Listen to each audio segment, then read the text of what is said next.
Well, so welcome to our Food Safety for Food Recovery video. This short video will provide key points to assure that food safety standards are met when picking up food from grocery stores and from other retail establishments. I'm Kathleen Passetti, the Food Recovery Coordinator. Hi everyone, I'm Caitlin Price, Health and Nutrition Programs Manager. So the basics of food recovery is that it's fun and important. By picking up healthy excess food at grocery stores, we make a difference in our communities and we reduce what goes into landfills. When we pick up at a grocery store, we show up on time in the agreed upon time window with that receiver and the different departments. And we show up flexible. That receiver may be backed up, so do expect to wait. We do show up prepared. Stores really do care so much about food safety, as do we.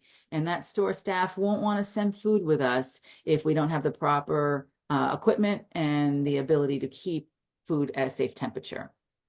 And then we show up friendly because why not? It makes their day go better, it makes our day go better, and it really helps support and build that relationship. Great. So a big question that comes up when we're thinking about food recovery is what types of foods are acceptable. So the good thing is that the standards are going to be very, very similar to what you're probably already using in your pantry in general. So the number one thing is quality, right? With food recovery, obviously we want to be distributing and receiving high quality foods, but we also know that we have to leave a little bit of wiggle room maybe for things that we might have to bring back to our pantry and then discard or compost or donate to a pig farmer once we get back. So of course we want to make sure that if there is anything that we feel uncomfortable about or we have some kind of doubts about whether it's safe or not, we of course don't want to risk it and we want to get rid of that. But at the same time, we have to balance that with the fact that we encourage our grocery stores to donate anything that they think we can use. So if it's a big bag of apples and there's only one apple in there that's rotten that we have to get rid of, but then the rest is salvageable, we're okay with that. We'll still take it and we'll take care of it once we get back to the pantry. So that's the first thing. Also, food must be labeled. So very similar to the rules for pantry operation in general, community members need to know exactly what they're receiving and any allergens that might be on the label. So it's important that every food is clearly marked so people can know what it is that they're picking up. Bulk products can also be a big part of food recovery. So if you do receive products in bulk, be aware that the products that are okay to repackage into smaller portion sizes are going to be unprocessed agricultural goods. So things like apples, potatoes, onions, basically any produce that is already kind of self-contained in its own skin. And then also baked goods.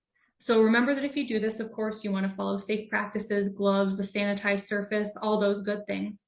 And then also to keep allergens in mind. So for example, if you get a bulk bag of baked goods and some of those baked goods contain allergens like peanuts, for example, you want to make sure that anyone who receives a smaller bag from that bigger bag knows that that food could have come into contact or did come in contact with an allergen so that they can make a safe decision for themselves and their families.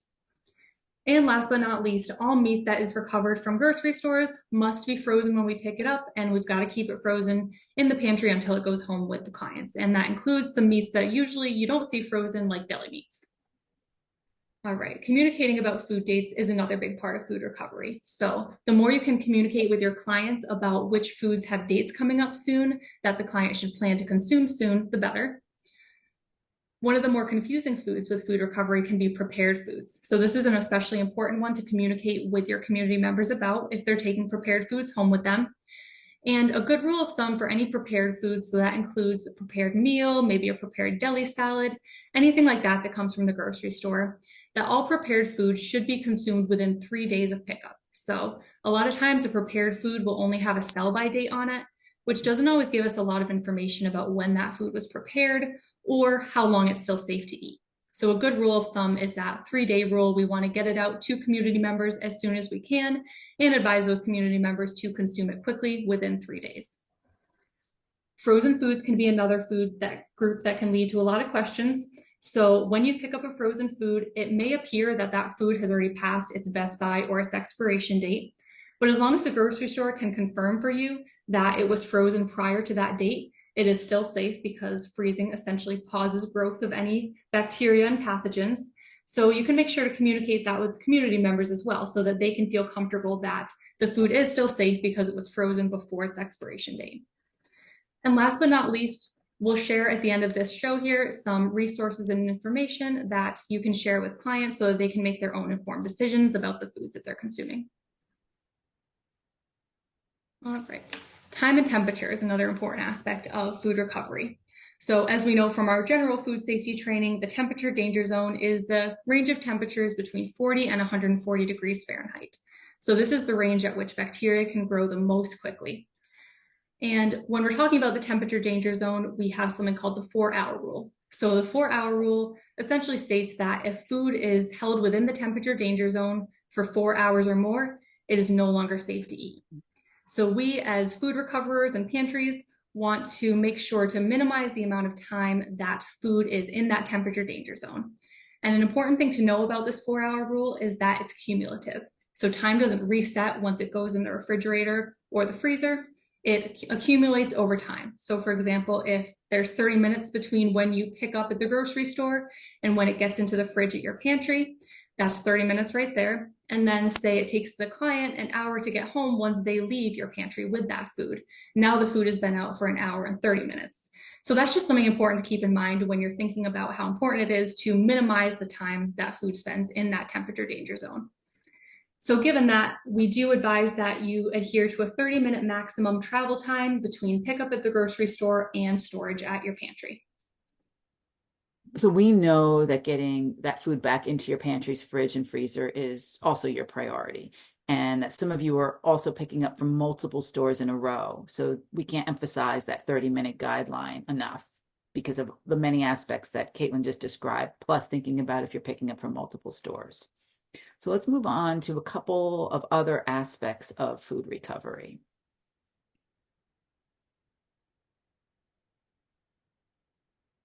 So identification, clean vehicle, and temperature control options. So IDs or name tags. So many of you have longstanding relationships with the store staff, but if you have a new person coming on to help pick up, or you're a new pantry or meal site new to food recovery, I'm happy to create badges for you with your pantry's name and logo and that volunteer's name, or just a general volunteer badge.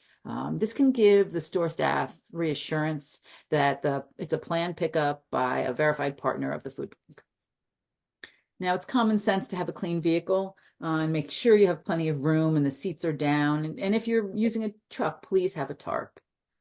And then lastly, the thermal blanket and thermometer must be on hand. Thermal blankets are really key in this warm weather of the summer, but also in the winter because it helps keep the fruits and veggies from freezing.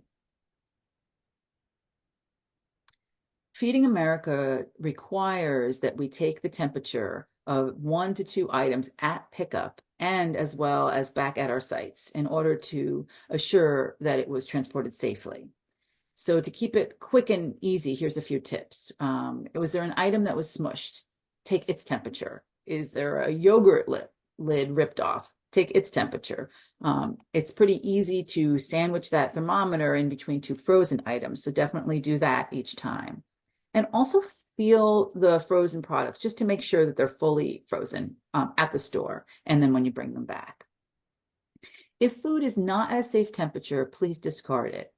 If frozen items are not frozen at the store and you have a good rapport with the store staff, please ask them what's happening with that. But if it's happening on a regular basis that you're picking up foods that are supposed to be frozen and they're not, please contact me so I can follow up and ideally do some more food education with the store.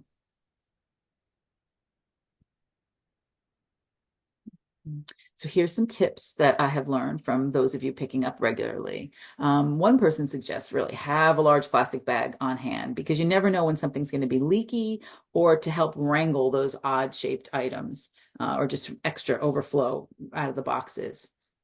Also, having those extra empty boxes can be very helpful, or totes I've seen people carry, because you'll find that some stores really pile the product in very heavily, and that doesn't make it easy for an average person to lift it. So it helps you spread out the weight. We don't expect you or the stores to be wrapping the cases in plastic bags the way you see in this picture, but I found that some stores just have that as their protocol. So the basic tools for the job: the scale, the thermometer, thermal blanket, as I already mentioned, and the temp and weights log. So we have these tools for you. If you need more of them, please let me know. The log is on our website. Those of you picking up for a while already have a system in place. But if you're new to this, the key thing for a system is that one that you can maintain. So if it's easy to sustain a notebook, great. If a spreadsheet works better for your team, great. Whatever it is, please use it. A few tips about about the weights is that put the empty box on your scale, and then you'll have the tare. You'll zero out the scale, and then you can just pile box after box and quickly figure those weights. If you have a lot of bakery items, that's right there on the package. So if you've got 20 loaves of 1 pound, 1 pound loaves of bread, easy. You just add those up and you don't even have to put them on the scale. Thank you for submitting a stats by the first of the month. But if it's easier to do it weekly, please do. If you're having a pile up and you haven't gotten them in on time, please call me or text me and I'll help you with it. And the last suggestion around this is to have a buddy. Have a buddy to help with pickups, both at the store and certainly for weighing and putting food away. It can make it a lot more fun and a lot quicker. And for those of you who might just be picking up bakery, I'd love to discuss with you offline how to track those weights, and perhaps there's an opportunity to pick up from more categories. Well, here we wanted to share a couple resources that you and your team can use to make sure that you have all the information you need to balance food recovery and wanting to make the most of what could end up as food waste and also food safety. So if you go to foodbankst.org and you go to the partner portal, you'll see we have a food recovery section and also a food safety section. And there's going to be great resources there under both of those sections that you should definitely check out. Two of those resources that we wanted to highlight quickly are that orange chart down at the bottom. And this one is a really nice, just high level overview that lists some storage time recommendations from the date of pickup for different types of food. So that can be really helpful for just a quick reference when you're doing food recovery. And then we do have in our food safety section a more in-depth guide called Is This Food Still Safe? That has information about storage times, dates, what different types of sell by, use by, best by dates mean, and more. So definitely check those out. And then we also have some resources that you can share with community members visiting your pantry. So we kind of have an abbreviated version of that resource on the previous slide, that Is This Food Still Safe card. And this one is about a postcard size version that you can hand out to clients as they come in. You can send it in people's bags so that they can bring it home with them and stick it on their fridge. And it's just kind of an abbreviated guide to how long different foods are still good past their best by or sell by date. And then the other resource that we like to highlight is the Food Keeper app. So this is a resource that the Department of Health and Human Services puts out. And you can essentially look up any food you can think of on this app or this website and get information about how to prolong its shelf life, storage tips, and also information about keeping it safe and how long past its date it's still good for. So those are some great resources to share with clients so that they can make their own informed decisions about food safety. Thanks, everybody. Glad you got to watch this video.